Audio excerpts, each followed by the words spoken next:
ವರ್ಧನೆ. ನಾನು 7ನೇ ತರಗತಿಯಲ್ಲಿ ಓದುತ್ತಿದ್ದೇನೆ. ನಾನು ಚಿಕ್ಕದೊಂದು ಪ್ರಯೋಗ ಮಾಡುತ್ತಿದ್ದೇನೆ. ಆಮ್ಲಗಳು ಮತ್ತು ಪ್ರತ್ಯಾಮ್ಲಗಳು ಪತ್ತೆ ಹಚ್ಚಲು ನಾನು ಸೂಚಕವಾಗಿ ಲಿಟ್ಮಸ್ ಕಾಗದಗಳನ್ನು ಬಳಸಿಕೊಂಡಿದ್ದೇನೆ. ಇದು ಕೆಂಪು ಲಿಟ್ಮಸ್ ಕಾಗದ, ಇದು ನೀಲಿ ಲಿಟ್ಮಸ್ ಕಾಗದ.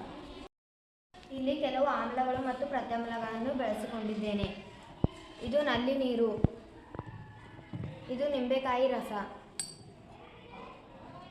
ಇದು ಸಕ್ಕರೆ ನೀರು, ಇದು ಸುಣ್ಣದ ನೀರು, ಇದು ಉಪ್ಪಿನ ನೀರು. ನಾನು ಈಗ ನೀಲಿಯ ಲಿಟ್ಮಸ್ ಕಾಗದವನ್ನು ತೆಗೆದುಕೊಂಡಿದ್ದೇನೆ. ಇದರಲ್ಲಿ ನಿಂಬೆಕಾಯಿ ರಸವನ್ನು ಹಾಕುತ್ತೇನೆ.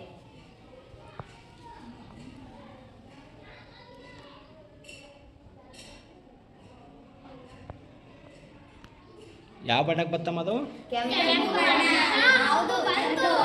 ಇದು ಬಣ್ಣ ಈಗ ಕೆಂಪು ಬತ್ತು. ಹಾಗಾದರೆ ಇದು ನಿಂಬೆ ಹಣ್ಣಿನ ರಸ ಆಮ್ಲ ಗುಣವನ್ನು ಹೊಂದಿರುತ್ತದೆ.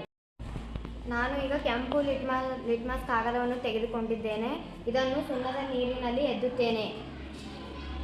ಇದರಲ್ಲಿ ನೀಲಿ ಬಣ್ಣ ಬಂದರೆ ಇದು ಕೈ ರುಚಿ ತಿಳಿಯುತ್ತದೆ.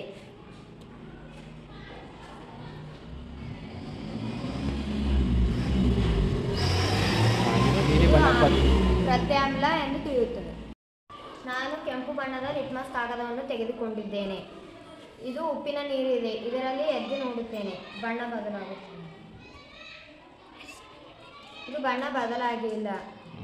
ಮತ್ತೆ ಇದಕ್ಕೆ ಈಗ ನಾನು ಉಪ್ಪಿನ ನೀರಿನಲ್ಲಿ ಎದ್ದು ನೋಡಿದ್ದೇನೆ, ಯಾವುದೇ ಥರ ಬಣ್ಣ ತಿರುಗಿಲ್ಲ. ಈಗ ಸಕ್ಕರೆ ನೀರಿನಲ್ಲಿ ನೋಡುತ್ತೇನೆ, ಇದರಲ್ಲೂ ಸಹಿತ ಯಾವುದೇ ಬಣ್ಣ ತಿರುಗಿಲ್ಲ. ಹಾಗಾದರೆ ತಟಸ್ಥ ಎಂದು ಕರೆಯುತ್ತೇವೆ.